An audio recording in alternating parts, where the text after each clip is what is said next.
की नवनियुक्त मुख्यमंत्री आतिशी का कैबिनेट हुआ तय। सूत्रों के हवाले से खबर, केजरीवाल कैबिनेट के 4 मंत्री आतिशी कैबिनेट में बनेंगे मंत्री। आतिशी की कैबिनेट में शामिल होगा एक नया चेहरा। आतिशी के साथ ही शपथ 21 सितंबर को लेंगे सभी मंत्री। दिल्ली सीएम पद से इस्तीफा देने के बाद 20 सितंबर से पहली बार जनता के बीच जाएंगे अरविंद केजरीवाल। हरियाणा से करेंगे चुनावी प्रचार का आगाज। हरियाणा के जागेधरी में होगा केजरीवाल का रोड शो, जहां डबवाली, रानिया, भिवानी और बांद्रा में भी प्रचार करेंगे अरविंद। श्रीनगर में पीएम मोदी ने की जनसभा। अपने संबोधन में प्रधानमंत्री ने कहा, पहली बार दहशतगर्दी के बिना हुआ चुनाव, सभी ने खुले मन से वोटिंग की। पीएम ने विपक्ष पर साधा निशाना, कहा जम्मू कश्मीर की बर्बादी के लिए 3 खानदान जिम्मेदार हैं। तीनों खानदान के लोग बौखलाए हुए हैं। घाटी की जनता को 3 खानदानों ने लूट लिया। पीएम मोदी ने कांग्रेस नेशनल कॉन्फ्रेंस पीडीपी पर बोला जोरदार हमला और कहा, तीनों खानदान के नफरत के बाजार से दूर रहना है। तीनों खानदान ने जम्मू कश्मीर में नफरत का सामान बेचा, युवाओं को हक से वंचित रखा। फारूक अब्दुल्ला का एक देश एक चुनाव को लेकर सरकार पर हमला, कहा कांग्रेस और हम पर आरोप लगाती है सरकार, इन्होंने जम्मू के लिए किया ही क्या है। सीएम योगी ने अयोध्या के मिल्कीपुर का किया दौरा। अपने भाषण के दौरान विपक्ष पर साधा निशाना और कहा, राम विरोधियों को परेशानी हो रही। सीएम योगी ने सपा पर निशाना साधते हुए कहा कि समाजवादी पार्टी के काले कारनामों की लिस्ट लंबी है, इनको पसंद है अंधेरा।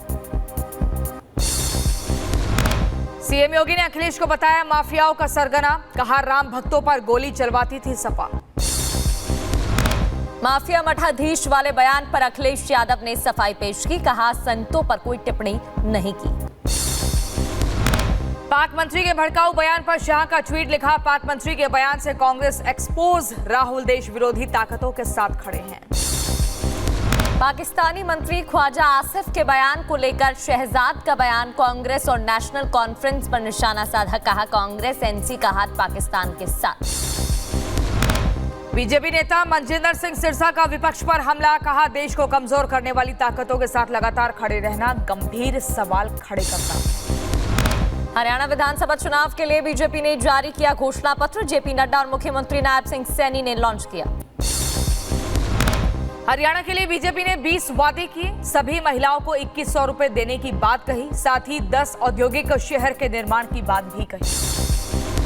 कार्यक्रम के दौरान जेपी नड्डा ने पिछली सरकारों पर निशाना साधा। पहले पर्ची खर्ची की हरियाणा में चर्चा थी, लेकिन आज बदला समय। खड़गे की चिट्ठी का जेपी नड्डा ने जवाब दिया और कहा, राहुल ने पीएम के लिए कहे अमर्यादित शब्द, कांग्रेस ने देश को शर्मसार किया। और सीएम चंद्रबाबू नायडू के प्रसाद में चर्बी मिलाने वाले बयान पर हंगामा खड़ा हुआ। स्वामी जितेंद्रानंद सरस्वती ने प्रतिक्रिया दी और कहा कि जगन मोहन रेड्डी द्वारा किया गया काम स्वीकार नहीं किया जा सकता। चंद्रबाबू नायडू के बयान पर स्वामी चक्रपाणी की प्रतिक्रिया, कहा जगन मोहन रेड्डी के खिलाफ एफआईआर दर्ज कर इन्हें भी जेल भेजना चाहिए। तिरुमाला प्रसादम पर बयानबाजी को लेकर विनुषा रेड्डी का बयान, कहा कि वाईएसआर शासन में जिस तरह से हिंदू भावनाओं को ठेस पहुंचाई गई वो गलत है। बिहार के नवादा में हुई घटना पर बोले बीजेपी नेता संजय जायसवाल, कहा आरोपियों के खिलाफ की जा रही कड़ी कार्रवाई। नवादा की घटना पर जीतन राम मांझी का विपक्ष पर निशाना, कहा विपक्ष के लोग पहले दलितों पर अत्याचार करवाते हैं, फिर उस घटना को मुद्दा बनाकर सरकार की कार्यशैली पर सवाल खड़े करते हैं।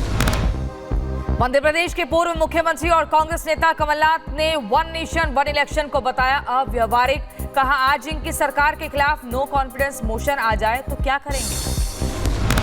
बीजेपी नेता सिद्धार्थनाथ सिंह का अखिलेश यादव पर हमला, कहा वन नेशन वन इलेक्शन से उनकी नैया डूब जाएगी, सांप्रदायिक मुद्दे नहीं उठा पाएंगे इसलिए कर रहे हैं विरोध। वन नेशन वन इलेक्शन पर अखिलेश यादव के बयान पर उत्तराखंड के पूर्व मुख्यमंत्री त्रिवेंद्र सिंह रावत का पलटवार, कहा बिना योग्यता उपदेश ना दे अखिलेश। हरियाणा के पूर्व डिप्यूटी सीएम दुष्यंत चौटाला से बहस करने वाले कबड्डी खिलाड़ी पर हमला, चौटाला के समर्थकों पर लाठी डंडों से हमले का आरोप, चुनाव प्रचार के लिए पहुंचे चौटाला का विरोध किया गया। लखनऊ में बसपा अध्यक्ष मायावती ने बुलाई बैठक। उपचुनाव को लेकर रणनीति पर होगी चर्चा। पिछली बैठक की समीक्षा भी मायावती करेंगी। केंद्रीय मंत्री शिवराज सिंह चौहान का बड़ा बयान, कहा गरीबों और किसानों की सेवा ही हमारी पूजा है। इसी रणनीति के साथ बीजेपी काम करती रही है। उत्तर प्रदेश के बहराइच में भेड़िया पीड़ित परिवार से मिले अखिलेश यादव, कहा हम विधानसभा में उठाएंगे मुद्दा, जाति देखकर सरकार दे रही मुआवजा। यूपी के महाराजगंज में अतिक्रमण पर बुलडोजर चला है। नोटिस के बाद भी जब सरकारी जमीन खाली नहीं की गई तब एक्शन लिया गया। मिनटों में ध्वस्त किया गया मकान।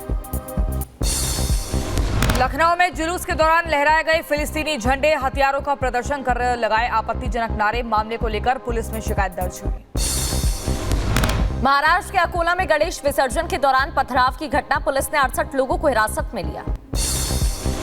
देश भर में कई ठिकानों पर ईडी ने की छापेमारी। दिल्ली, मेरठ, नोएडा और चंडीगढ़ में भी रेड।